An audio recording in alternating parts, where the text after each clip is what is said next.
प्रश्न द्विघात समीकरण के एक्स गुणित कोष्टक के अंदर x माइनस 2 प्लस 6 बराबर 0 में k का ऐसा मान ज्ञात कीजिए कि उसके दो बराबर मूल हो।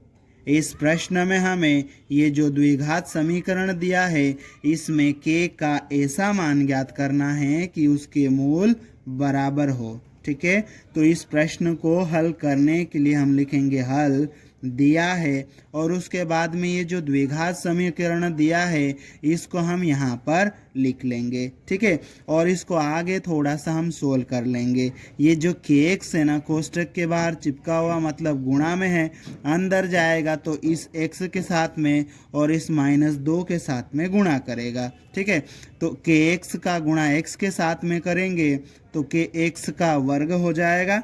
ठीक है, कि x का गुणा -2 के साथ में करेंगे तो -2 kx हो जाएगा, -2 चिपक जाएगा इसके साथ में, प्लस 6 बराबर 0 और इसको हम नाम दे देंगे समीकरण नंबर 1।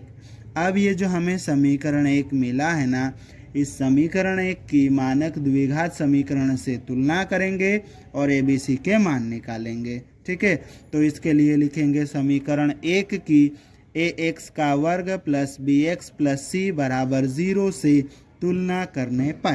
ठीक है, अब यहाँ तुलना करेंगे हम x वर्ग के साथ में, यहाँ क्या है a, यहाँ x वर्ग के साथ में क्या है k, तो a का मान कितना हो जाएगा k, x के साथ में यहाँ क्या है b और x के साथ में यहाँ क्या है -2k, तो b का मान हो जाएगा -2k। ठीक है, बराबर के जस्ट पहले क्या है c, यहाँ बराबर के जस्ट पहले क्या है 6, तो c का मान हो जाएगा 6।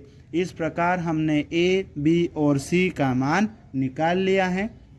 अब प्रश्न में ये एक कंडीशन दी है कि हमें k का मान ऐसा निकालना है कि उसके दो मूल बराबर हो। ठीक है, और जब द्विघात समीकरण के मूल बराबर होते हैं ना तो विविक्त कर का मान क्या होता है 0, शून्य होता है। ठीक है, तो हम वही लाइन लिखेंगे, जब मूल बराबर हो तब विविक्त कर d बराबर 0 होता है। ठीक है, ये लाइन लिखने के बाद में हम क्या करेंगे, विविक्त कर d लिखा हुआ ना, इसकी जगह पर विविक्त कर का सूत्र b का वर्ग -4 ऐसी हम लिख देंगे और ये बराबर और ये 0। अब हम क्या करेंगे, यहाँ पर a, b और c का मान रखेंगे।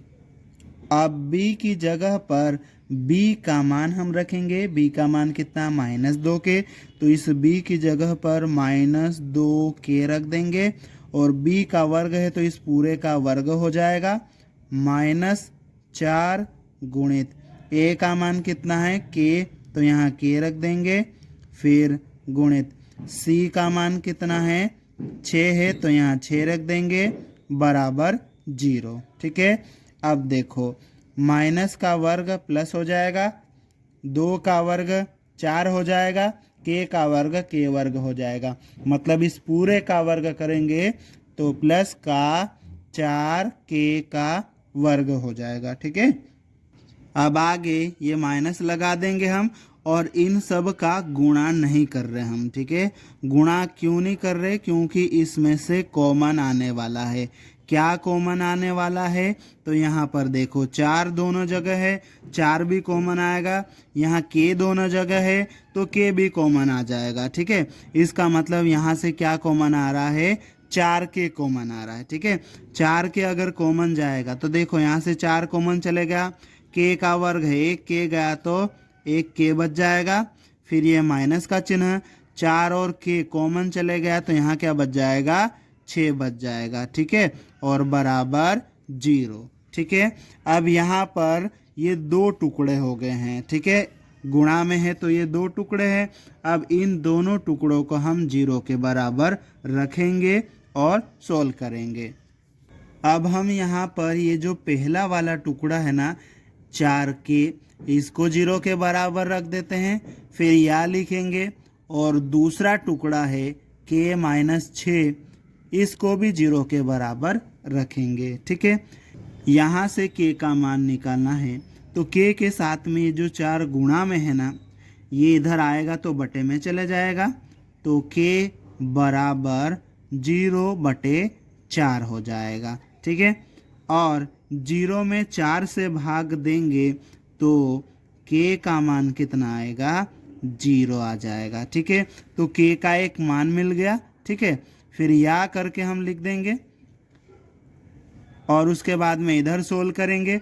इस -6 को उधर भेजेंगे तो प्लस का हो जाएगा, k बराबर 0 + 6। अब 0 में 6 जोड़ेंगे तो कितना आ जाएगा, 6। ठीक है, इस प्रकार k का मान या तो 0 आएगा या तो 6 आएगा। और जब k बराबर 0 हम दिए गए द्विघात समीकरण में रखेंगे तो समीकरण क्या हो जाएगा, समीकरण 6 बराबर 0, ये समीकरण बन जाएगा, जो कि संभव नहीं है क्योंकि 6 0 के बराबर नहीं होता है। तो इस प्रकार का समीकरण बनना संभव नहीं है। ठीक है, मतलब k बराबर 0 जो है हमारा उत्तर नहीं होगा। ठीक है, अतः k बराबर 6 हमारा उत्तर होगा। ठीक है, तो हमारा उत्तर हो जाएगा k बराबर 6।